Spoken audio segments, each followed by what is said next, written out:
Okay, I know it may sound crazy, so let's start by clarifying why I'm making this argument. It's not for power scaling reasons. Conquerors, no matter how much we may want it to be, is not nearly as important for strength as it seems. For instance, I'm a Sanji fan, and while it does seem like Sanji is going to get Conquerors if for no other reason than because Gabon has it, the truth is that he doesn't really need it. If Oda needs Sanji to damage the God's Knights in some way, he's gonna damage the God's Knights in some way, regardless of Conquerors. In the same way, Mihawk does not officially have Conquerors yet. He may, but if he doesn't, has Zoro surpassed him already? I mean, Zoro has Conquerors. What about Law and Kid? Law is a D-Clan member who has fought an Emperor and has the same bounty as Luffy, and while Luffy is stronger, they are comparable. Kid has Conquerors, though, and it doesn't make him insanely stronger than Law. What about Doflamingo and Katakuri? Both have Conquerors and were really strong, but have since became fodder compared to what Luffy can handle now. They are by no means top tiers. Also, Don Chinzhou. I love this cone-headed freak, but he wasn't even a threat in Dressrosa. Maybe Katakuri and Doflamingo will come back into relevance someday, but Chinzhou will not. Conquerors, while it is a strong ability, has never been about strength, and Chopper, for example, getting Conquerors would not instantly make him a top tier fighter. This is about the character implications of Conquerors. That's what matters and has always mattered for Haki. It may be a power system, but more than that, it's meant to be a manifestation of willpower. Observation is reading wills, armament is weaponizing your own will, and Conquerors is imposing your will on others. This is a trait that is necessary to rise to the top, not because of power scaling, but because of what it says about the character that has Conquerors. If Luffy is unable to overpower another's will with his own, then he cannot become the Pirate King. Then he cannot be truly free because someone's willpower would be greater than his own. In the same way, the Strawhats will reach their dreams and become truly free, not because of fate or because of any strength that they have on their own, but because of the willpower that they have cultivated and that Luffy has cultivated in them. This will be exemplified in the awakening of Conqueror's Haki, which always seems to happen in a moment where the character is most determined to continue on. I'm not suggesting that they're going to be aware of what they're using while they're using it. It seems like no one is aware of Conqueror's Haki when they first awaken it. Nor do I really believe that this will be their Conquerors. It will be Luffy's. The key to understanding this is by understanding Imu and how they differ from Luffy. Luffy's will is special. He does not use Conqueror's Haki in the way that Imu will. He does not lead in the way that Imu does. Imu is defined by control. They are able to take over the bodies of their subordinates and control them. They did it with Gunko, they did it with Saturn, and they will continue to do it. That is the kind of leader they are, the kind of king they are. This is a strategy that has its merits. Imu is directly able to act via their subordinates. Their subordinates are, in turn, able to harness the power of the most powerful figure in the world. They just have no freedom while doing it. In the same way, Imu has the ability to use Domi Reversi. We've seen it with Rock, Story, and Bragi. Imu overwrites the very will of others, forces them to do what they would never. Imu is an oppressor, one who conquers others and forces them to follow them. This is directly opposite to Luffy. Luffy would never even consider oppressing others, to force them to give up on their dream, especially not those that he considers his nakama. Unlike Imu, the Straw Hats follow Luffy. They believe in him, because he first believed in himself and in them. In the same way, Luffy will have an ability, like Imu's, to literally let his crewmates use his power. In this case, his Conqueror's Haki. In the end, Luffy's power will be wielded by his crew, just like how Imu can do with Saturn and Gunko. But unlike with Saturn and Gunko, they won't have to give up on their dreams, on their will, to use Luffy's power. Conqueror's Haki is imposing your will on others, which is part of the reason why I assume that Imu's ability with Gunko and Saturn is a Conqueror's Haki-based ability. And Luffy will have mastered his form of Conquerors when his crew is able to utilize their captain's willpower in the form of Luffy's Conquerors. Luffy is a Conqueror, but not one who dominates his crew. He doesn't demand subordination, but he inspires loyalty nonetheless. This is the core of the barrel scene. These 5 crewmates are declaring to the world and to each other that their wills, their dreams, have unified. Luffy cannot become Pirate King unless the others can achieve their dreams as well.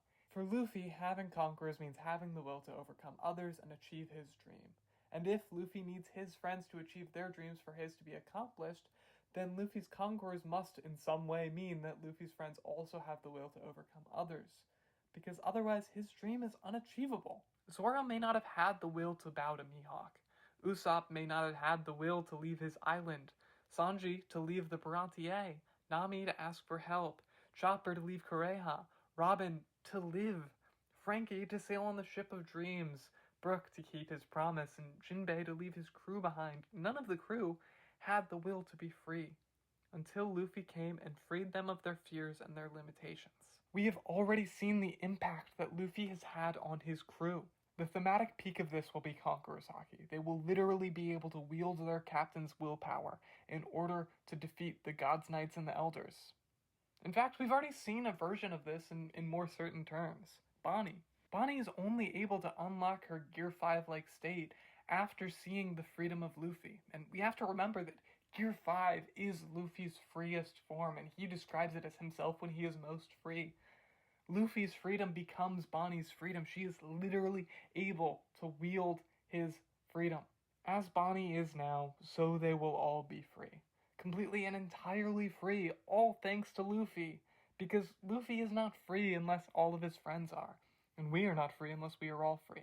But I mean, can this even, based on how Conquerors has been established to work, happen? Most people assume things about Conqueror's Haki that would, if true, make this a little trickier, although not really impossible. Luffy has, since the time skip, been repeatedly shown to be an expert at Conquerors. It's what he is naturally best at.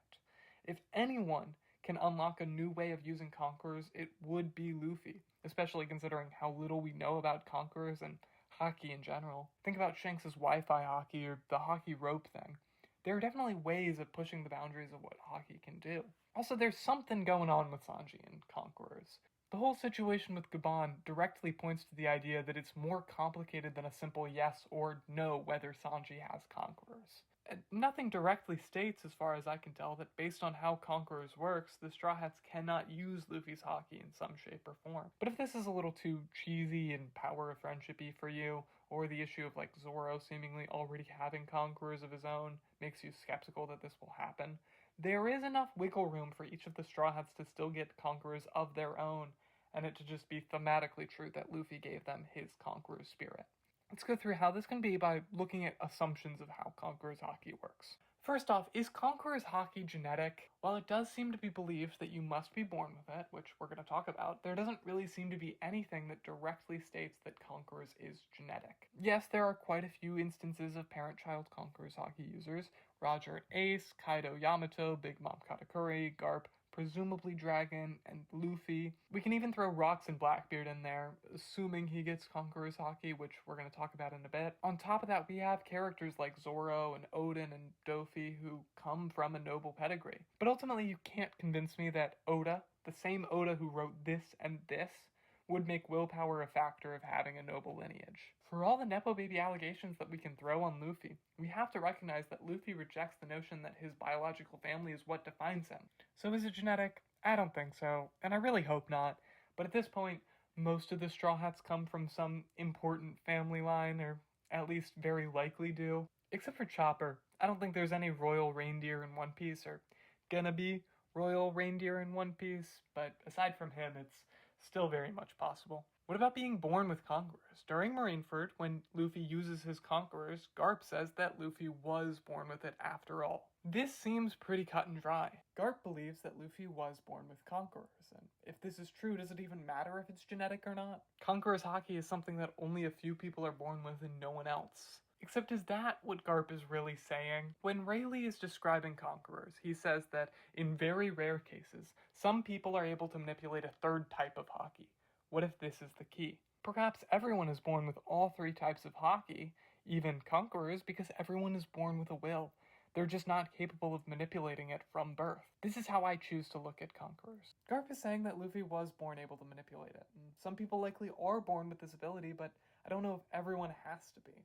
Dofi, for example, he was a spoiled, stubborn brat, sure, but I don't think that he would have been able to use Conquerors before all the, trauma. Conquerors is imposing your will on others. Luffy has always had a strong enough will to do that. He was born with a strong enough will. This is why you can't train Conquerors. It's willpower. But it can get stronger through continued battles or other willpower strengthening events like drama. This argument is essentially that each of the Straw Hats has, or will, over the course of their stories, grown their willpower to such a point that they could awaken conquerors if they were put in such a position. Right? Just because Luffy was born with it doesn't mean that everyone has to be.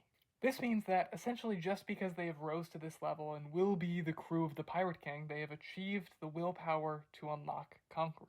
I mean, that's what you would expect from the Pirate King's crew, after all. And I can definitely see this happening. I just don't like it as much. I don't think that it's as interesting or as fun. But this is where I need some help. I'm pretty convinced of the Emu stuff and how Conquerors connects to Emu, but I don't believe that Emu will be the final villain of One Piece. Blackbeard will be. But I haven't come to a conclusion on where he fits into all of the Conqueror stuff. So I'm going to lay out what I've found, and I would really appreciate if you could share any ideas that you have in the comments. Now, putting aside any of the significance that the name Blackbeard has for a manga about pirates, One Piece has always been a story about good pirates and bad pirates. Looking back to the original Romance Dawn manga, before the Marines there were the Peacemains and the Morganeers. There was no world government, so the villain at the top of the world government was not in the original plan. But the villain associated with the bad pirates would have been. Blackbeard versus Luffy was always meant to be the final fight of the series. And this is a fight that must be connected to Conquerors in some way. Let's take a look at how Luffy first used Conquerors, before he even knew what it was. He uses it against Vol's Bull. Why? Because he doesn't want to fight. Then he uses it on a bunch of Amazon Lily people. Why? Because he doesn't want Marguerite to die. Then, at Marineford, he uses it once more. Why? Well, because he doesn't want Ace to die. Fundamentally, the way that Luffy uses Conqueror's Haki naturally is to prevent needless violence and bloodshed, which honestly sounds a lot like Kobe and Marineford, but we don't have time for those implications today. Luffy, in these moments, does not want to fight. He sees no reason for the conflict to continue. It's pointless, which sounds a lot like what happened with Bellamy in Jaya. Now, Bellamy, aside from being one of my favorite characters in One Piece, is a direct narrative predecessor to Dofi. He even models himself after Dofi, and that's significant because Doflamingo is a character that is thoroughly connected with Conqueror's Haki. He was the first character that Luffy faces post-time skip that has Conquerors. Aside from that, Doflamingo is also significant because he himself is a direct narrative predecessor to Emu. It's even likely that just as Bellamy modeled himself after Doflamingo, Doflamingo modeled himself after Emu. In fact, most of what I said about Emu, setting aside the specifics of Domi Reversi, of course, can also apply to Doflamingo with his string fruit. He is a manipulator, a liar, and an oppressor. Another reason why Bellamy is important for this conversation, aside from being a predecessor to Dofi, who is a predecessor to Emu, is that Jaya is the arc in which Luffy was introduced to Blackbeard. Specifically, Luffy was introduced to Blackbeard in the bar right before the bar fight scene. And in this scene, Teach and Luffy are shown to be complete opposites. They each hate what the other loves. But unlike Bellamy, and by the transitive property Dofi and Emu, Luffy wants to fight Blackbeard before he does anything to hurt any of Luffy's friends. He has no intention of avoiding a fight with Blackbeard. And then Bellamy arrives and Luffy and Zoro refuse to fight back, making it clear that Luffy, as impulsive as he is, does not rush into combat needlessly. Blackbeard is special. After the fight, Blackbeard makes it clear that he agrees with Luffy's decision not to fight, proving that Blackbeard, like Luffy, does not rush into fights needlessly. And maybe we were wrong about him. Maybe Luffy was wrong about him. I mean, he also says the famous line, "People's dreams never end." This is one of the most confusing lines in One Piece, specifically because we want to see this as a positive thing, and many do, but I don't think Luffy does. Throughout all of this, Luffy remains resolute, never once giving a hint that he agrees with or sympathizes with anything that Blackbeard says.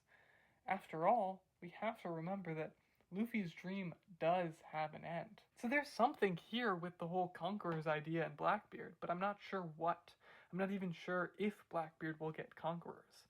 It's strange to me that he hasn't yet been confirmed to use it. Perhaps he does have it and it will be confirmed later, as it likely will be with Mihawk, but part of me believes that he will never get Conquerors. This is because Blackbeard is so centered around the ideas of destiny and fate. In Chapter 96, right after Luffy gets his first bounty, we see the reaction of those still on Dawn Island. Whoopslap, asks whether Luffy becoming a pirate was his dream or his destiny. This is a good question. Is Luffy destined to be Pirate King? Or, at the very least, destined to be a pirate? No. Luffy's whole thing is freedom. But this line has to be important. It comes at such a pivotal point in the story, the very beginning of Luffy's journey, right before the prologue ends. Right before we meet Dragon, right before the barrel scene, right before all of these key events, and right after he finally begins his life truly as a pirate. This is a line that sticks out for a reason, because this is a question that Luffy will answer in his final fight with Blackbeard, because Blackbeard, unlike Luffy, was destined for this. Blackbeard is Davy D. Teach, the son of Davy D. Zabek, and the descendant of the first king of the world, Davy D. Jones. Perhaps, when Teach says that people's dreams never end, he is the embodiment of that. He is the one who will accomplish the dream of Zabek, but I don't believe that he necessarily wants to accomplish this dream or even understands what this dream means. Teach is a parallel to Ace, which is why I'm not entirely convinced that he won't get Conquerors, because Ace has it. Ace is the son of Roger Teach, the son of Zabek. Ace also is likely related to Joy Boy, because it would make this connection even stronger with Blackbeard being related to Davy D. Jones. Both Ace and Teach reject their father's names, but where Ace rejects his father's will and ends up being accidentally like him, Teach accepts the will and ends up being nothing like his father. Regardless, though, both men are victims of their fate, of their family. They could never choose a life different from the one they are living. Luffy, on the other hand, chooses to be a pirate. He chooses to be the Pirate King. He's not forced to be a revolutionary like his father or a marine like his grandfather. Luffy is Luffy. And Luffy is free. See, the irony of Luffy's family when compared to Ace and Blackbeard is that Luffy never rejects his own name. He is Monkey D. Luffy, and his father is Monkey D. Dragon, his grandfather, Monkey D. Garp. But unlike Teach and Ace, Luffy is free from his father. He's free from his grandfather. In the end, Luffy will reach his dream, not because of any ancestry or fate, but because he has the willpower to. Either Blackbeard will not have Conquerors because he has no will for himself, or he will have it, but it will be a manifestation of the will that he has inherited, that he never wanted. It won't be freeing to him, it'll be a prison. But the issue with this is, I don't know, it doesn't feel right. Right? I know there's something here, that there's a connection between Blackbeard and Fate, and a connection between Blackbeard and Conquerors, but I'm just not so sure how they all fit together. Because it feels too sympathetic for Blackbeard. We have to remember that Luffy hated him from day one. Maybe it isn't just that he isn't free, but that Luffy believes that he has chosen not to be free, to deny himself and his dreams, but even then, I don't think that Blackbeard will be redeemed. He may need to be liberated, and Luffy is a liberator, but Luffy is no MLK. The liberation that Blackbeard will find is not the liberation that will be found by the Strawhats. Maybe that's the point. Blackbeard is defeated by the same power that liberated Luffy's friends. The power that liberates real nations. Because at the end of the day, even Blackbeard needs to be free. He needs to be liberated, because we aren't free unless we are all free. But Blackbeard's liberation is the liberation that is found by someone who oppressed others. And this is not a kind liberation,